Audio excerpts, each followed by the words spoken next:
Hi, guys. Today, we're joined by the owner and chief director of the Tai Chi Academy in Canberra, Australia.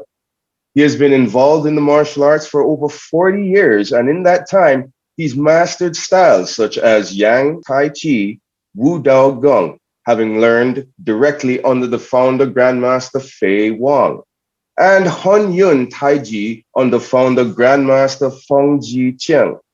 Dedicated to spreading the arts that he has personally reaped benefits from, he has been steadfast in keeping his martial traditions alive for the well-being of all.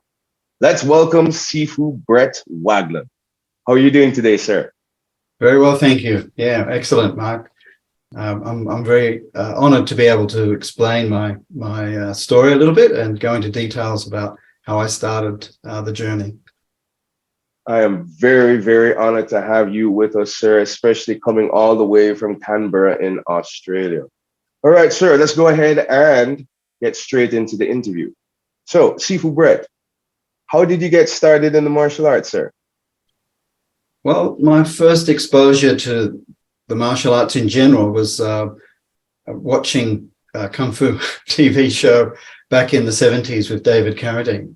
And when I saw that, I was just transfixed. I remember still very clearly just sort of standing there watching this guy, doing his slow motion stuff. And it was the mixture of philosophy and movement, and it was just so captivating. I think I was about probably 12 or 13 at that time. So I was fairly young, and it was nothing like what we were exposed to in terms of fighting. John Wayne style fighting was the big thing, the cowboy movies, Western movies.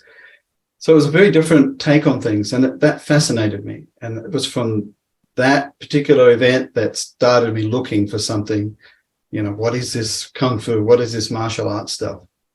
And consequently, I went to find Taekwondo and practiced that for about 4 years. And that was the beginnings of the whole thing. I found after practicing Taekwondo for those years, there was sort of something missing. I'd read a lot of the Bruce Lee stuff and about his integration of fighting and martial arts. So I went and tried boxing for a while.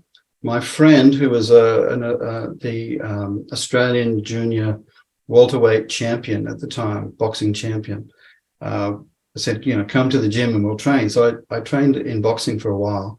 It's a brutal sport. It's an honest sport. You certainly learn what it's like to use your skills in a real situation. And so that was a big wake up call. But I didn't really have the heart for that kind of thing. I'm not that kind of person. But I enjoyed the training, and it was an eye opener. So from there, I was playing a lot of contact sports at school. And I'd injured my neck quite severely, and I was in a lot of pain. So, doctors said, look, there's not much we can do. You've probably got to get an operation, all of that sort of stuff. And I was like 16, I think, something like that at the time. And that was troubling. And I'd seen a lot of other people with serious injuries from playing contact sports as well. So I didn't think that was going to, be my career. One day after going to the gym, I'd walk past this little hall and people were doing the slow motion stuff. And I thought, what is this? So I stood at the door and had a look, and the instructor said he needed a partner. And he looked at me and said, oh, would you like to come and join us? And I said, what are you doing? And he said, oh, this is called Tai Chi. So I kind of remembered reading something about it somewhere in some magazine. I thought, okay, this will be interesting. I tried the class and I kind of laughed all the way through to myself. I thought this was ridiculous. It's so slow. What is going on here? But afterwards, I felt really good. I just felt so relaxed and so peaceful. So every weekend, I do my Saturday morning training at the gym and go across to the Tai Chi class afterwards and warm down and relax. And that was the beginning of the whole thing. My neck started to feel better. I started to feel more relaxed. And gradually, I saw there was a lot of depth in this kind of training. So that was the start of my real martial arts journey. I think before that, it was more of a physical kind of thing. It was more about fighting. And from there, it went on from there. And I learned from a few different teachers and opened up classes and started teaching with, the other people helping at the time. So I was under their guidance. So we started doing classes in different areas, and eventually it took me here to Canberra. And that's when I met my other teacher, who started to teach me, a lot more deeply than previously. So before that, Tai Chi that I knew was still very much choreographed movement. It had, a relaxation component, but nobody really knew much about the fighting style or the real deep internal stuff at that time. This is in 1980s, so early 1980s, like 1981. So it was still very new to most people. It was something that was just starting to happen. And so around that time, I was teaching here in Canberra. I'd been teaching here until this was 1989, so I'd been teaching for a while. I'd traveled to China a few times. I started learning some traditional styles from different masters. And eventually I met my main teacher, Fei Wong. So Faye, he just turned up to class one day. A student of mine invited him along, so he came to class and watched us. He's just a little smiley guy. And at the end of the class, he talked a little bit about his background. And I'd heard a lot of this before. Many people from China had come to talk to me and say, can I teach Tai Chi in your school? Or can I do some martial arts in your school? Most of them had not a lot of experience, not a lot of depth. So I thought, oh, this is another one of those.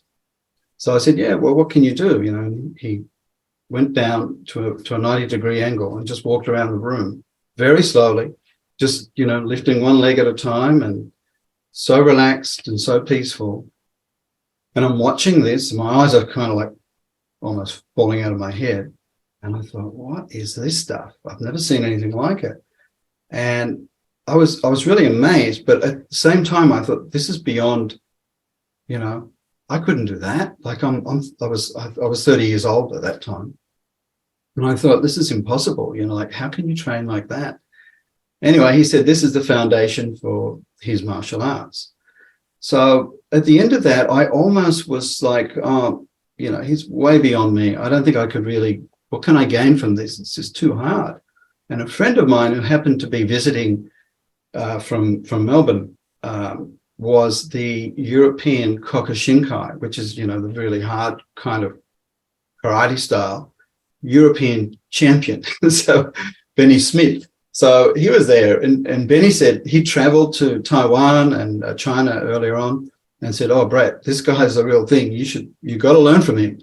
So he kind of prompted me to follow up. And that was the beginning. And I've trained with Faye now, all those years, over 30 years. So it's been an interesting journey, very rewarding journey. And he's a wonderful person, a great teacher. But I have to admit, it was so hard, so different to what I was used to. I was used to the external things. He was teaching the roots, basically. That's what they call it, the roots. So to teach Westerners like me, who couldn't really get it, he introduced this style of punching. And I think after 2 weeks, I hadn't seen him for 2 weeks, and he turned up.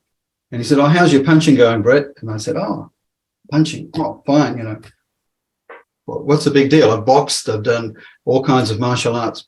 Punching is punching, when you can punch, you can punch. So he had a look, and he critiqued my practice and said, this is wrong, this is wrong. I felt about that big. And I realized, well, I don't know anything about this stuff. And of course, I was always measuring the skill, like from a boxing point of view, like, you're going to punch from here and you've got to be fast, you can move. And of course, they do this kind of punching, which is, this traditional style of punching. This stuff is very outdated, really, for modern martial arts.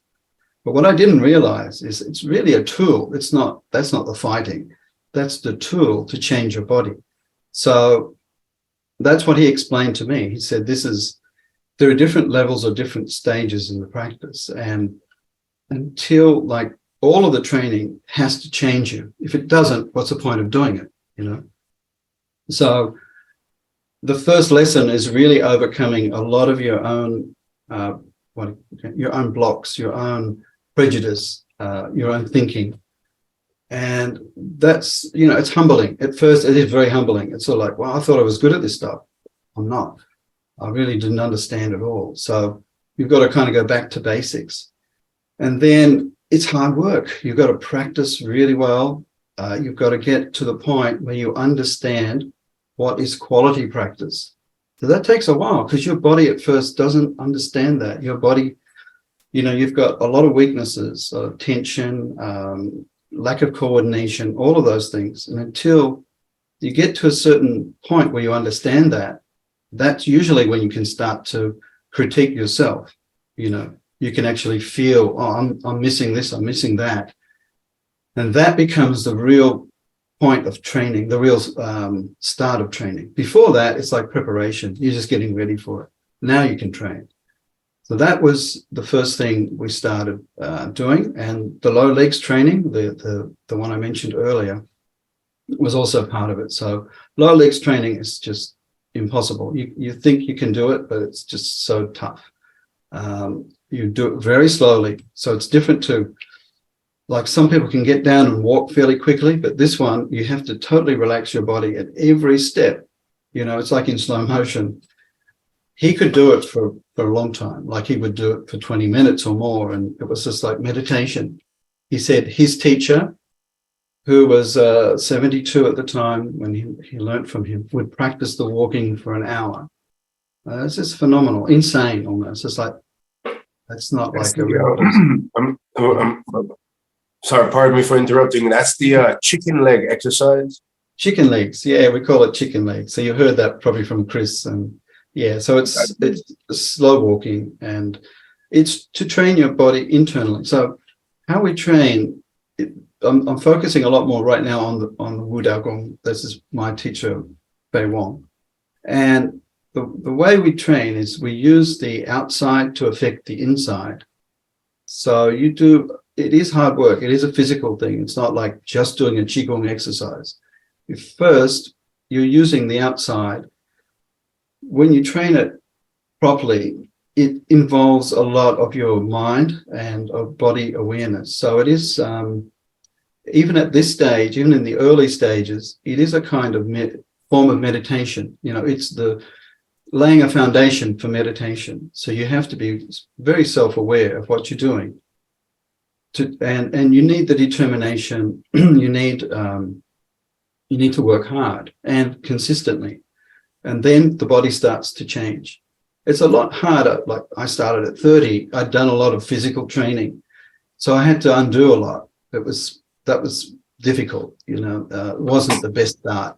Usually in China, they might be maybe 15 or 14 when they start, even younger. Some people will start younger, but their bodies are not locked up. They're quite supple. It's easier to change. Their energy is very strong. Like, as a 14-year-old, you've got tons of energy, and you can use that to change the body as well.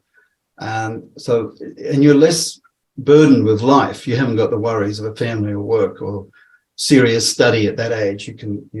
Your mind is a lot freer. So it's an ideal time to train you. So that was a very traditional thing. They would start people quite young. But starting at 30, being a Westerner, of course, you have a lot of different ideas. Your body's different. It's more challenging. It's much more challenging. So Faye had to kind of tweak the system a lot to help us, to make it easier for us to do. So he would introduce different things to open the body. So you want to make sure all the joints are open and relaxed. And so the training is not on muscle. So it's a very different idea. So again, most people think of strength being muscular and related to muscle. In this sort of training, it's related to tendons and joints. It doesn't mean we don't use muscle. Of course you do, but it's like, if we talk about a definition for relaxation, if you were holding a 5 kilo or 10 kilo weight, you would only use the appropriate amount of energy and strength to hold that, to sustain that weight. Any more is a waste. So your training is kind of based on that premise. So everything you do, you're trying to just use enough strength to perform the task. So this is really important.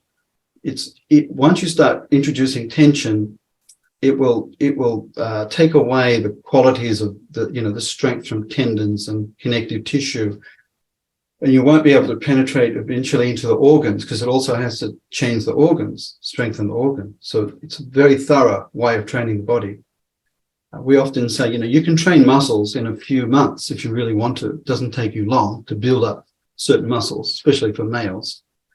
So the tendon, though, takes a long time to train. It's like if you injure your ankle, some joints in your body, it takes forever. You think, wow, I did that 3 years ago and it's still not right. And so the same idea is behind the training to strengthen joints. It takes longer to train them, to train the tendons. They're different to muscles. There's not as much blood. So it's a different process. You have to understand there's a different process. But when they're trained, they keep a kind of elasticity there. It's always there. It stays with you for a long time. It's not like muscle training where you can see that a few months later your muscle starts to lose that pumped feeling. So it's a different kind of concept. So this is the beginning, training we call the roots, train the roots. So often in the West in particular, we love to see the branches, the leaves, and the flowers. We think, well, this is wonderful. Look at all of this. I want that. But behind all of that is where the thing starts. So another part of our training is Santi. Santi is a kind of like a meditation posture where you stand 70% or 80% in one leg and your arms are in a certain position. And it's like a foundation training. So we call that the concrete, the actual concrete of the foundation, not even the foundation. So it's very essential. So there are a few things that are so essential for this system. You have to focus on them and develop them. And unfortunately, for most people in the beginning, they're boring. They're hard work. So there are already two obstacles that we all have to face, isn't it? Hard work. If you can avoid it, you avoid it. And if you're boring, you want entertainment. Who wants to just stay there doing nothing? All of us look for entertainment. The mind loves entertainment. So they're two obstacles that we have to overcome. And the training is designed to do that. There are ways to do that. And once you do overcome them, it's like digging somewhere. So you're digging a hole and, you've only gone down a meter or so or a few feet. Yeah. And then, that's your reality. But if you dig deeper and deeper and deeper, things change. It's a different experience. It's a different place. There's all kinds of things down there. So this is an example of that kind of thinking. Instead of going out there all the time, it's important to be able to go deeper and deeper and deeper. And then those changes happen. As those changes happen, when the roots are strong and everything's developed well, you can easily, the flowers will be there, the branches, you'll get them easily. You can learn other forms quite easily. Also, you see things more clearly because that foundation is so deep. You get to see, okay. You understand the body. You really know that everything, it's the body you're training. The form is only a way to help you understand your body. And if you break the form right down to its essentials, it may be only half a dozen moves or less that are really important to training you.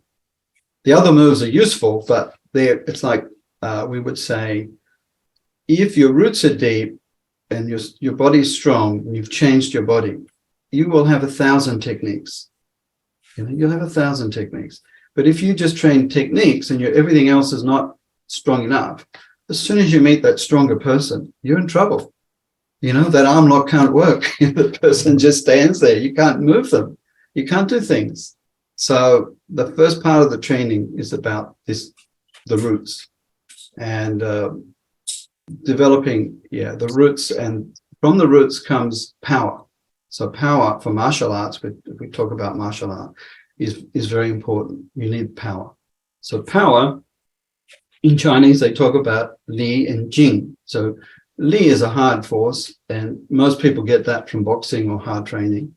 And it's not that complex. It's not that complicated. You don't have to train. Some people are just strong. They hit you, they knock you down easily. But Jing is different. So Jing is more like a trained force. It's a little bit like if someone had a piece of wood and the other person had a whip. So you would say, yeah, I can use the wood easily, but the whip, I'm not that good at the whip. But if you're good at the whip, you have you have more options, but it takes more skill, more time. So the force you're looking for is more like a spring. We call it the Jing kind of force is like a spring. So in the system, the Wu Dao Gong system, we'll talk about different levels of force. So the first level we call Ming Jing, and this is common to Xingyi, which is a part of the system. So Ming in Chinese just means bright. It means like if you demonstrate your power, you can see it. You know that person's trained. Yeah, you can feel it. It's like, oh, that's good power. But behind that, it's even a little bit deeper than that. Ming also is talking about, where your force comes from, right? You understand where and how to develop your force. So this level is very important, because if you don't have any kind of expression of power, you find that, what are you going to do? In terms of martial arts, you have to have power. So that journey of transformation through hard training is also like, you're understanding yourself at a deeper level. So by producing good power means you understand how your body works. You understand what coordination is one of the keys to your power. So for good coordination, people talk about ground force, the force coming from the ground. So for that to occur, you need a few things. One, you do have to relax. Two, you definitely need strong legs as part of the foundation. And you have to be able to sit in your body. So really, like we talk about Qua, in Tai Chi and everything, about the hips and the inguinal groove and being able to sit and relax. This is also a big part of foundation for producing power. And then every joint of your body through your spine, so every vertebra eventually, through to your arms, shoulders, fingers, has to be able to express your power. So that means for you to do that, really your body has to be in good condition. Otherwise, there'll be a weakness. So anywhere there's an injury or a particular weakness, you have to resolve that through your training. And eventually you can produce full body power. So that's that first level, the Ming Jing, understanding Ming Jing. And then, at least you have some way of defending yourself or using your power. It's not the whole picture yet, but it's a big part of it. And from that, you also develop the Peng Jing. Peng Jing in Tai Chi is very important, like Peng Lu Jian. People talk about ward off. So ward off is a big part of training, because it's also a unique part. If you don't train it properly, you're missing a big thing. It's an advantage that other people don't have. So what part of that advantage is when most people, if someone punches you and you block, usually, you can knock the arm down, that's fine, but you also have an ability to control them through the arm, right? It's a little hard to explain, obviously, without demonstrating or without feeling it, but that's one of the qualities of Peng Jing. But another quality is also its ability to handle force. So if someone puts a lot of force against you, like a wrestler is very strong, if you react with force, the stronger person is going to win, obviously. You're not going to beat them unless you get a lucky shot in or do something to trick them. But generally, you're not going to deal with it very easily. But if your Peng Jing is good, that really is a reflection of your whole body strength, your whole body power, that you can absorb their pressure, and your arms are quite relaxed. Your shoulders are relaxed. So they will feel pressure here, but you don't feel pressure directly in your shoulders. It goes through to the ground. So you've already neutralized a lot of their power. So as soon as they give you force, you can absorb it basically and start to neutralize it. So it's a very big advantage just to have that. So this is one of the first levels in the training, is to develop your power. From Ming Jing, you have An Jing. That's the second level. So An in Chinese means hidden. So probably the easiest ways to explain these things, and this is still like talking about it in a beginner's level, I guess you might say, is that your force has got to the point, let's say if you can deliver force very short distance and very maybe rapidly and still have power. So it's sort of like hidden. You don't think there's power there, but people talk about 1-inch punch. We talk more about 1-inch adjustment. So it's, to say it that way, just that your body, you can adjust your body to a very fine degree and still produce a lot of power. So this is the next level, Anjing. Anjing has different stages. People who are very good at it can deliver their power just from touch, like instantly they can transfer their power. I mean, there's some movement, but you don't see much, but it's like a wave. It's really the wave force is developed. So the wave force comes through, just like when you see the wave in the surf, you think, oh yeah, I can handle that. And the next minute you get thrown over. You underestimated its power. And it's very similar. You don't realize how much power is coming through. It comes up for the body, for the ground, and out. So Anjing at a very high level, I only can explain this from what my teachers mentioned. When he had 2 teachers, one was called Master Li. The other one was a monk. I won't go into too many details. It'll take forever. But the monk was very interesting. So his main teacher was a scholar who, traditional Chinese don't, in traditional Chinese culture, they don't really like you to ask a lot of questions. They want you to figure it out yourself. And in fact, the term Wu Dao Gong, the Wu means awakening. It's like you get something, you really understand it deeply. You worked at it for so long, and then bang, man, that's what that is. I get it now. So that's what it pertains to. So the old monk was the one my teacher could talk to. He could have a conversation with him and ask all these sorts of different things. And he said, often they would train together. And he said that you could punch this guy full force, right? And he would just be standing there. And he would move back, just like you hit a leaf, a leaf on a tree, and it would just glide back. And then when you withdraw your arm, he would come back. It's like someone stuck to you. So these are very high levels. So this is something my teacher was explaining about Anjing. I have no idea. He does say it's related more to what they call Qigong. That you've heard of Qigong before, the light training. Yeah, so you see in the movies, it's probably extremely exaggerated, but people had that ability. They would train for a long time, very hard, to be able to jump. So Bagua system, Bagua is another martial art. One of their main things was to develop Qigong. This is a very traditional way. So they would, because if they fought with somebody, they could jump over them, basically. And they used to always use very short weapons. So they could fight very close if they wanted to.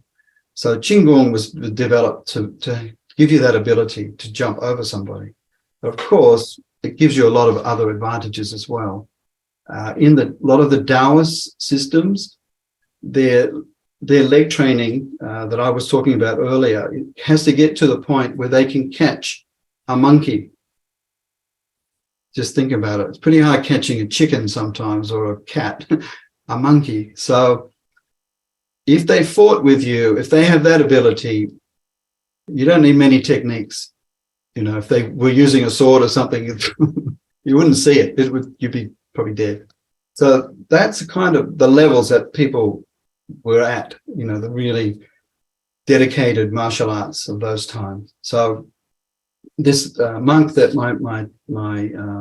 my teacher had trained with was like that. They had these incredible skills, amazing skills. So these are the second level, Anjing, hidden force. And the third one is called Huajin, which just means you can dissolve the other person's force. So there's different degrees of that. If you're pretty good at training, obviously you can neutralize very well. You can make people feel like they go into emptiness. They give you force, you can dissolve it. But these are higher level things that take a lot more training. And I'm sure there are people who get to these levels, but yeah, I'm still working on my Mingjing. I think I need more of that. So this is a little bit about the Wu Dao Gong system. So in the name, Wu I mentioned already. Dao means the path. So whichever way you train, you have to have a method. So if I want to travel from Canberra to Sydney, which is about 3 hours away, I should go on the highway. If I want to get there quickly, jump on the freeway, that's the quickest way. If I decide to go down the coast and around and around and back around up there, it's going to take a long, long time. It's a good sightseeing tour, but I've fallen off the path a little bit, so the method is very important. So you have certain restrictions, certain methods of training, and the path is a process. So you keep following it, you change as a result of that. So in our training, we talk about end results is meditation level, and art. So what we mean by that, so you follow your path. The gong is the hard work, the effort you put in until you own the skill or it becomes you. And that is the transformation of the person. So in Chinese culture, you'll hear about dragon and people go, yeah, that's a powerful creature. It's mythical as far as we know, but it's a powerful imagery. You think about dragon, well, that's something special.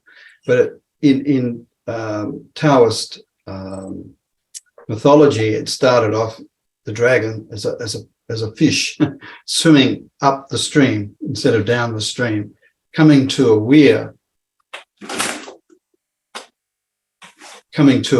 and then jumping over the weir. So it had many attempts, but eventually when it did jump, it turned into a dragon. So that's the moral, or not the moral, but the meaning of the story is more that constant effort and dedication, determination, you can change yourself, you can transform yourself. So transformation, being able to transform yourself is very powerful. Most in any kind of society that doesn't want people to grow, they don't want you to change. They want to control you. So they will try to disempower you in many ways. But once people can empower themselves, it's a remarkable thing. Nobody can, once people find that power in themselves and change themselves, it's a beautiful thing to see. It's an amazing thing to see. So when we do this, it's like, okay, you've got a block of wood or a piece of metal. To most people, it's nothing. But if an artist sees that, or a craftsperson or whatever sees that, they realize that, oh, I can make something really interesting out of this. I can change it. It takes work. They got to work at it. They got to hammer. They got to burn. They got to do all kinds of things. And they have to use their mind and creativity. And eventually, if they get what they want, it can be something beautiful. So then we say, oh, that's a work of art. It's incredible. Wow, look at that. That piece of wood is this incredible statue. And that's similar to our training. So, the person starts out training. It's, like, okay, the human, one master said this. He said, if a piece of wood or a piece of metal or whatever can become art, what about the human being? That's the highest in our planet in terms of evolution, as far as we know. So, well, if we can transform ourselves, that's incredible art. That's the highest level. And that's the basis of the training. It's not about fighting. It's important from a point of view of helping you understand yourself, transforming yourself, and really understanding what you're doing. But then, that's just fighting. What's next? So the real thing is how you live your life. Are you healthy? Are you happy? Are you enjoying your life? Is your life colorful? All these are important things. These are the real qualities that people look for. Today, how many people are suffering? It's just incredible. You look at the suicides, you look at, in very wealthy countries, huge suicide rates, huge amount of depression, so many things going on. It's very sad. And I think most people are touched by it somewhere along in their families or friends. And, I've learned so much through this training about my own health. I've overcome quite a few obstacles health-wise. The first one was my neck, but other health problems. I'm good, and I'm 64 in this month, so not far away. But my body's very strong, I'm happy to say, and my mind, I feel more stable. I've dealt with people who very close to me with mental illness, and that's been so challenging. And it has created a lot of issues with other people who don't have my pathway. But I've seen, I deal with it quite well, I think. And it's only because of the training. It's only because of the training, because it can, refresh your mind, strengthen your body, and give you clarity.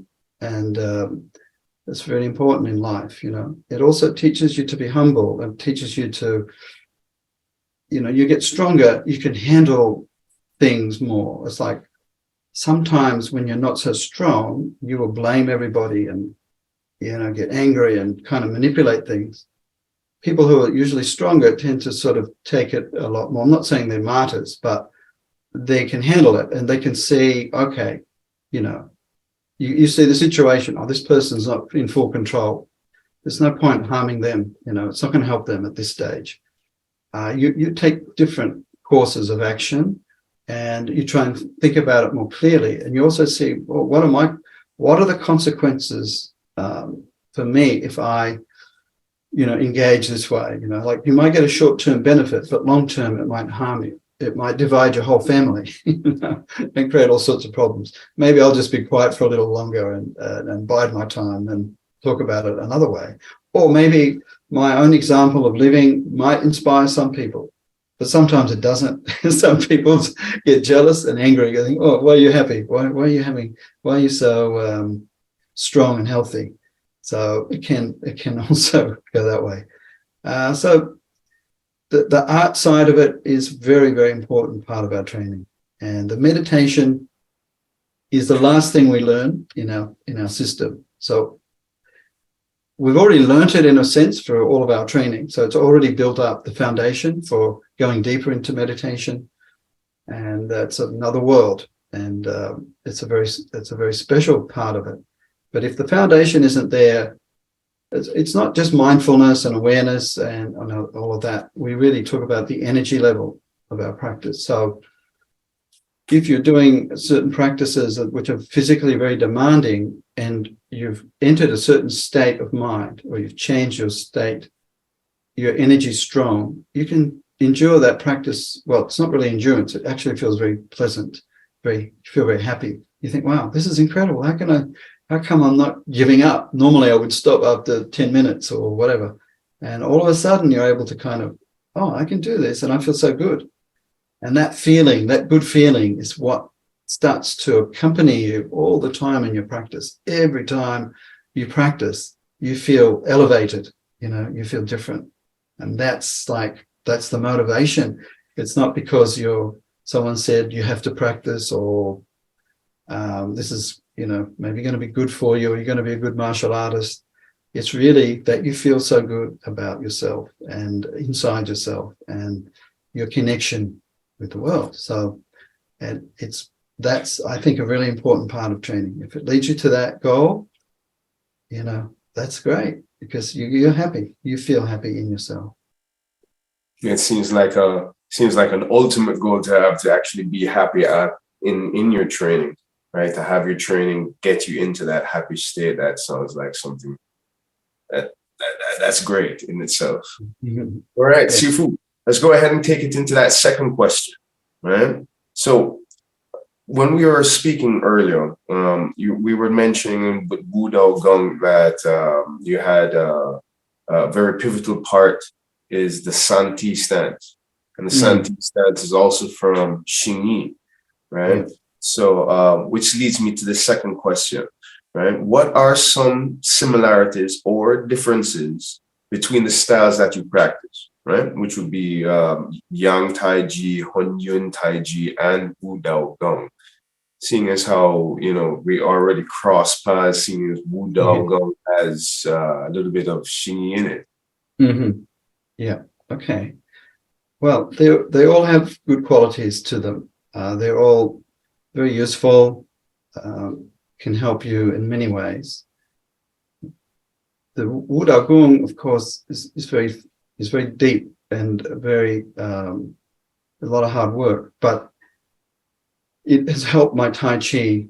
I feel like my Tai Chi and everything I do has been improved because of that. So that's like for me on a personal level, it's really changed all of those things.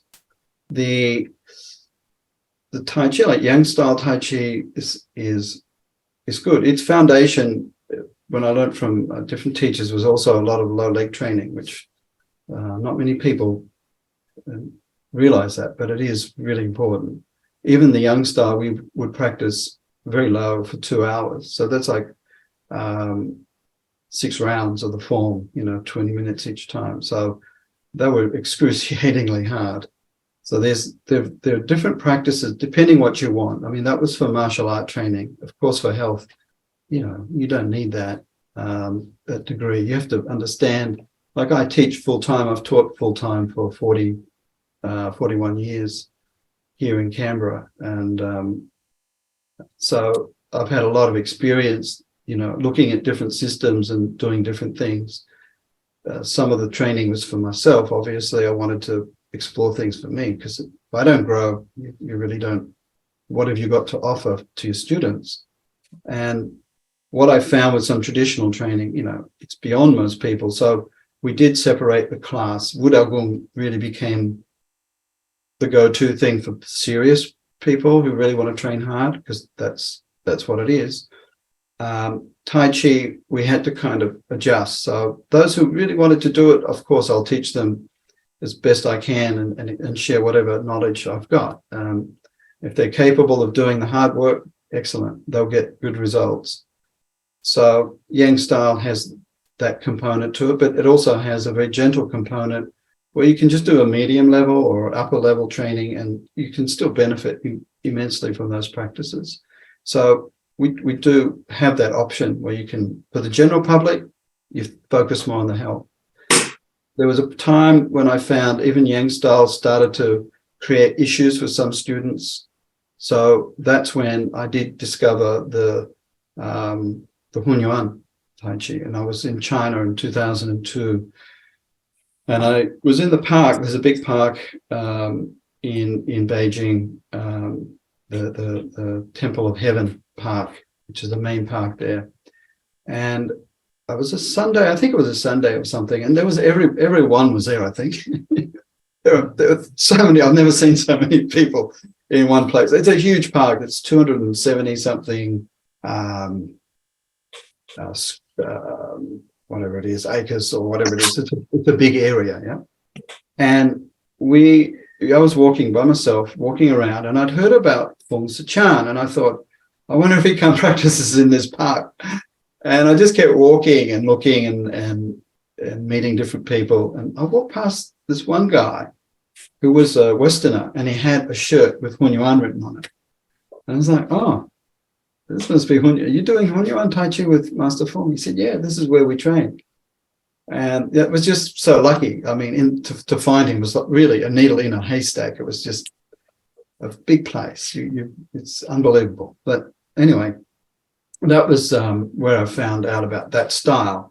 And the next morning, they said, come in the morning and you'll see Master Feng. So I came along and trained with him. And I fell in love with his system. I found it a very rich system. It's got a lot of Qigong. One of his teachers was Hu Yaozhen, who was a very famous Qigong master, and introduced a lot of Chinese traditional medicine to that generation in the 1950s. And anyway, he was a big influence on Feng. Feng also did some harder martial art training as a youth. So Shaolin base, I believe. He learned some Tongbei, I think, and a few different things. But he ended up meeting Chen Fa Ke, who was the the leading proponent of the Chen style in Beijing, and he's a legend, great master, real skills, very hardworking. And Feng was his I think the last disciple. So yeah, Feng had from his previous training, he was a very strong guy, and he developed a great form of Fajing. So if you look at his forms, there were quite a few on YouTube, and you can see him, especially in the early days when there's a few footage of him, I think in the 80s, of him, practicing using Fajing. It's quite beautiful to watch. He was a great practitioner. So that was an interesting thing. So when I learned that style, I saw it was very rich. He had tweaked it from the traditional style. So Hun Yuan is his take on things. So his influences from the other training are woven into this system. And so it's got a lot to offer. I found it really good, and it's our main kind of teaching thing these days. I still practice it every day, or just pretty much every day. I'll do a couple of forms of that as well as my other training. But yeah, it's great. It's very enjoyable, very, very nice. People get the energetic feeling quite quickly with this sort of training. So it fitted in really well to my teaching. You want students to enjoy their practice and to get something out of it, and this was a great gateway to that. So I've been teaching that since I learned his system, and it's something like the differences between that, say, in Yang style. I guess you would say there's a few ways to look at it. Each one can be done low, so that there's always leg training. Just at the Hun Yuan, it's easier. You've got a variety of movements. I think the variety of movements really helps people open their body. So I'm just talking about general students here, people who are very serious about training. You can push them in different ways, but most people, the bulk of the people who come to learn are just there for health. That's the honest thing. They're interested in, what is this Tai Chi? What is it about? Maybe the philosophy is good. They want stress relief. They want to relax, and they want some sort of health. So that's their interest. That's why they come. So they're not coming for martial art. You show martial art, you can see what's this? That looks a bit too hard, too scary. So the Hun Yuan system, the movements in the form, you have something called cancellation. Chansa means a spiral. So there's a lot of spiraling movements through the body. And as you develop in your training, the spiral becomes more and more internalized. So it's like at first it's external, then gradually you feel it inside the body, and also experience it on an energetic level. So there'll be the feeling of energy moving through your body, which is really nice, really pleasant. Yang style also has a chansa. It's not as obvious. When you raise hands, all of those movements are all practicing, the chansa. It's in there, but it's, who knows? I don't know the truth about the evolution. There's a lot of people who will say, of course, Yang style came from Chen style, from the Chen village. So how come it looks so different? But I think Yang Luchan was a very smart man, and he must have had some different influences as well, because what he designed is a different system in many ways, but it's also a very powerful system. It has, I think, on the meditative level, if your legs are strong enough, you can get to a certain level of meditation fairly quickly in the Yang style. It's got the smoothness, whereas the Hun Yuan Chen style in general is a lot kind of more like this. And one's more like a river, one's more like the ocean, and so it's sort of harder to get some of the meditative aspects to it at first. And so there's some commonality, but also some differences there between the two forms. I like both of them, and I think it's the key is go deep in something, get your foundation really good, and then you will get a lot out of anything you practice. That's been my experience. It doesn't really matter then.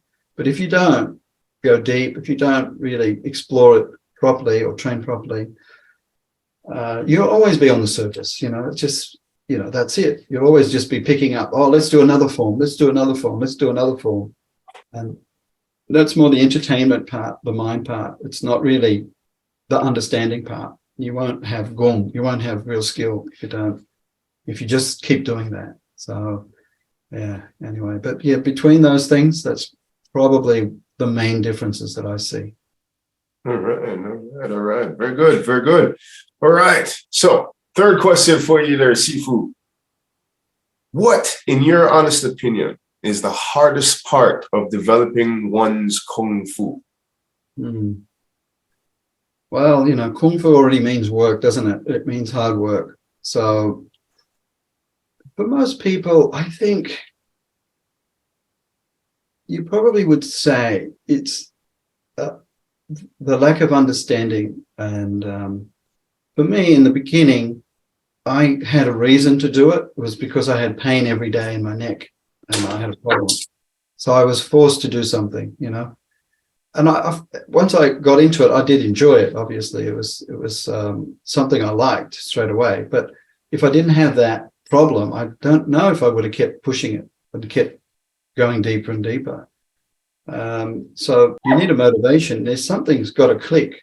Maybe it's a motivation like you see a movie, you see Bruce Lee or somebody, and wow, this is incredible. I want to be like that guy. I want to be that person. So that's good. That's a start. And then hopefully you find a teacher who's also got something that to inspire you. So you need inspiration, don't you? You need inspiration. If you're really inspired, all the other things come together, don't they? That's what I'm just thinking. Like, if you're into classical music, let's say, and you play the piano, well, first of all, you hear that person playing and you go, they have worked really hard at that. That. You don't have to be like, guess, they're great. It's, it moves you, like if you hear someone who's just reasonably good, it doesn't, they play the same music. Yeah, okay, that was all right. Then you hear someone who's really into it and really good, and it's just part of them, and you hear them sing or play music or whatever, and you go, wow, it just moves you. You get it. You feel it, you experience it. So that person who's good at that obviously was inspired somewhere along the way. Whether, I don't know, even natural talent won't take you there, because there's plenty of guys or people who are good at things, but they never, you see them at school, you think, oh, this person's going to be the smartest person in the world, or they're going to make millions of dollars, and then 20 years later, nothing really happened. What's going on, So that kind of motivation and inspiration is like the spark, isn't it? You get, oh, I'm inspired by this. What is that? And then that kind of, all the other things seem to fall into place. And hard work is hard work. And it's like, if you're really inspired by what you're doing, you'll do it. I'm sure you don't have to tell those classical pianists to practice. Usually you say, can you stop for a little while? Can you have a break? And that's the same with anybody who's into what they do. They're passionate about it, and I'm sure they've been inspired by somebody or something. So inspiration, and then of course, I think from there, nowadays the internet, we've got knowledge around us everywhere. We've got pathways everywhere. If you've got that inspiration, you'll find it. You'll find something.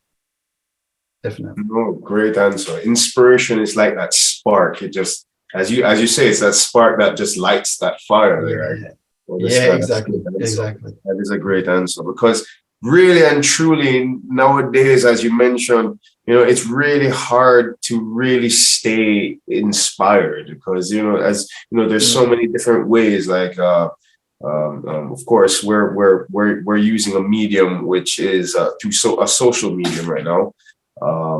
But through Facebook and Instagram, TikTok, all of these different things, people are pulled in so many different directions all at the same time. Even if you have a true, you're inspired for something, right? Sometimes people lose that inspiration. So I understand that I understand your explanation and I really feel it 100%. That's a great answer, Sifu. Great, great answer. Yeah, Okay, so let's move on to our fourth one, sir. Ah. If you could teach the new generation of martial artists only one thing, whether it be technique or philosophy, what would it be, sir? I thought about this. It's a good question. It's a very good question. And when I thought about it, I go to the main thing that we're taught from my teacher, and that is Pichuan, which is a chop form. So I can show you that in a minute. It's not too difficult. I'll just show you what it looks like. But that form is not the condensation. That's not the word. It's like it's drawn from so many things. So it's taking the essence from. I'm sorry to cut you for a quick second, Sifu. My dog is making way too much noise. Okay. You do your Tai Chi on your dog. No, I just have to let her in. Sorry about that. Yeah. That's good. No problem. So you're saying about the Pichuan. Pichuan means chop in Chinese, and it's part of the Xingyi system. And there are various ways of doing it, but it is a distillation. That was a word a distillation of many ideas and concepts and methods of training, right? So you got to think of it this way. When people started learning fighting and things like that, so why did they do it? First of all, the self-defense and, self-preservation and all of that. And then gradually, of course, it grew and it became part of war, so the military. But with the military, as everyone knows, they're always looking for the best things. They're always, what's their secret? And they keep the secrets. They usually have a lot of secrets there. We all know that. So in China, in history, that did happen. So people started to look for things, So let me just put this into a context so it sort of makes more sense. So if you're training, let's say you're competing with somebody and you're not as big or as strong as them, you have to think, how can I deal with that? What can I do? So when people started to explore this question, they investigated a lot of things. So it causes you to think of different things. It's like, this is a kind of a big problem. How can I fix this problem? If I train the same as that person, he's still going to be stronger than me because he's bigger, And if he train, if we train exactly the same, the result's already a foregone conclusion. They're going to win. So you have to think, I've got to train differently. So people started to research things. They looked at the philosophy. They looked into the Chinese philosophy and the different ideas behind the philosophy. They looked at traditional Chinese medicine because they wanted to know, well, how can I fix the body? How can I make it stronger? How does it work? So they investigated those things. They looked at other martial arts, obviously, and how they trained. So they sort of started to accumulate a lot of knowledge and information about things. They drew upon meditation, and they looked at Buddhism and Taoism and all of those things, Confucianism. So they had there's this huge body of knowledge that people were gathering and investigating. Gradually over time, maybe hundreds of years, maybe thousands of years, they refined their thinking and their ideas. And they found what works, what doesn't work, especially in the hard, cold light of the battlefield. There's no escape. You can't pretend you die, you survive, you win or you lose, basically. So, that arena is also the perfect testing ground for things. There's no second chance. So people would absorb and find what's really good. So then methods like Xingyi became very well known in China over the generations because they worked and they started to absorb more and more of these skills and this knowledge and refined it. Each generation maybe tweaked it a little bit. And they passed the knowledge down very carefully, like my teacher, Fei Wong, when he was selected by his teacher, it was from a few years watching him, and then also doing Baza, which is like looking at the Chinese version of a horoscope, so they look at your date of birth and they work out all the things and they do that. So they're very, very serious about who they're going to pass the knowledge to. So this knowledge became quite protected for a long, long time. So that's why only now people start to hear more about these things. Before, my teacher said before he started teaching me, even during the first lessons, he didn't teach me this. He taught me this, after 10 years, he started teaching me the real training. I have to admit, I'm probably not the best student at that time, but I tried very hard, but to his standard, they have a very high standard. But then this was the one they taught. So Pichuan contains a lot of knowledge, all the different skills inside, from meditation to application. Really, it's the best tool we have to transform our body. And when you learn it, first of all, it looks so simple. You think, man, I can do this in an hour. No problem. I've been doing this for, more than 20 years. And I'm still not, I haven't got there yet. I'm still trying to get better. Because there's so many parts. The way they designed it, like this is Taoist philosophy, right? Taoism thinks this way, okay? It doesn't think like big, things that are complicated, complex. No. It wants to make things very clear and very refined. That's how it wants to go. So it's like seeing simplicity in the complicated. That's a way of saying it. If you read Lao Tzu, the philosopher Dao Gong, you'll see a lot of that, the idea of being simple and eventually being natural. So that's another thing. Your training has to progress to the point where you don't think about it. You can't say, okay, like Pichuan, I'll show you first, and then I'll. Is that okay if I demonstrate it? Sure, yeah. definitely. You can see. I don't think I need to move anything. Should I move my chair, or you can see okay? I can see you. Okay. Mm-hmm. So I'll just do like 1 or 2 movements. That's all. So it starts with this.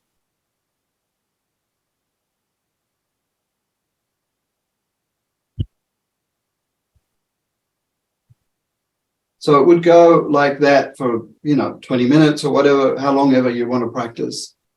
So the basic movement, you can see that is your chop, is like Santi.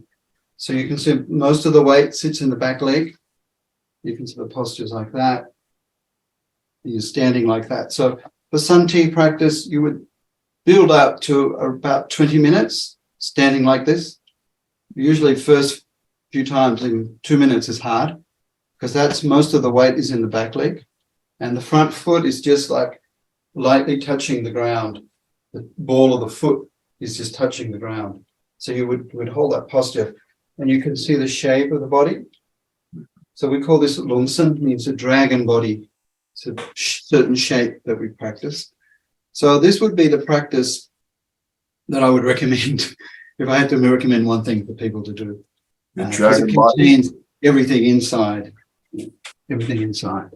And the standing version, the Santi, I would also highly recommend. So yeah. Okay, so if we don't mind me asking again, so all of that is contained in the Pichuan. That's correct. Yeah. Okay, so all of this, so the dragon body, because I remember when that's something else I heard from Chris as well, about the dragon body. Right? Yeah. Because he was stating one of the things that he was very, very grateful that you had taught him, right, was the dragon body as well as the torso method or the body method. Body method. Yeah. That's very important because, like I said earlier, the training is the benefit of the training is how it transforms your body. It changes you. So these sort of qualities are, the human has changed a lot over time, evolved a lot, and become more like, top heavy. So when my teacher was training me, he kept saying, "Hey, Brett, you got a mushroom body." And I said, "What are you talking about? Mushroom body?" He said, "You're top heavy. You should be like a tree." So, the roots of the tree and the top of the tree can sway and all that kind of stuff. So The lower part is very stable and very strong. So because people are tense and especially in the modern world, where most of the things we do are up here, so we lost connection to the lower part of the body and to the earth. So we lose connection to the earth. So really, big part of the philosophy too is as you train more and change yourself, I believe we don't really have a moralistic code or anything like that. Of course, don't do things to hurt others, obviously, but it's not something imposed on the outside. You train more, your training affects the way you think and the way you see things and the way you behave, because you feel straight away you do the wrong thing. It's like a aberration. There's a kind of, you just know straight away there's something wrong. You shouldn't do that. It just feels wrong for you, bad for your health, just like eating the wrong things and whatever. But just you tell a lie or you behave wrong or you do something nasty, you feel straight away. You go, oh no, don't do that. It's not good. People talk about karma, but even you don't have to believe in anything like that. You will feel it. You will feel straight away. That's not such a good thing to do. So the training itself already has those qualities or methods to help you to change yourself. It doesn't tell you, no, you must be this, you must do that. No, it doesn't need to do that. You practice, you will change. So my teacher was always like, another part of Wu, and I kind of touched on it earlier, is you have to figure it out yourself. So traditionally, they don't spoon feed you, they'll show you a little, but you've got to get it yourself. And I think that's really good for humans, because then you respect the knowledge more, and then you know what it takes to develop that understanding and to work that thing out. So it teaches you to be more resilient, to be more, to use your own mind more, to train your mind, to use your mind, to be innovative yourself and work things out. So it's an important part of the Wu. The Wu, as I mentioned, Wu Dao Gong, to wake up. That's great. That's great. That's great. And the Pichuan is the part, that's the one thing that you would teach the new generation. Just the one thing. That's great. That's the one thing. That is great. But that one thing encompasses so many things. It's exactly great. That's why I'm like it. Oh, that's great. That's great. All right, sir. So let's go ahead and get you into that last question, which will be, how can you be contacted? Okay, so you can contact me at info at the Canberra Kung Fu Academy.com.au. To think about it there. Yeah. So, all right, no problem. We do also there will be a course coming out for introducing you to this training. So that will be coming out soon. We've worked on a few projects over the years. We even have something we've gamified some of our training. So we were using modern technology, putting on those suits that can follow your movements, and we've got the product. It's not fully released yet, but maybe later on I'll talk to you about all that too. So that's pretty cool. That's another area. It's taken a few years. Hey, time, whatever time it takes to get it done, at least get it done, right? That's exactly it. That's exactly it. All right. So, contact information for Sifu Brett will be in the description below. Also in the description below will be a link for Feiyue shoes. If you need Feiyue shoes, go ahead and click that link in the description down below. Get the best styles, get the best deals, all at Feiyue shoes. Sifu Brett, I have to thank you very much for the time that you've taken from your very busy schedule to speak with me here today. I appreciate all the knowledge that you have dropped on me. Thank you very much, sir. Thank you. That was a pleasure. It was a pleasure. Definitely. I wish you all the best. All right. Thank you very much, Sifu Brett.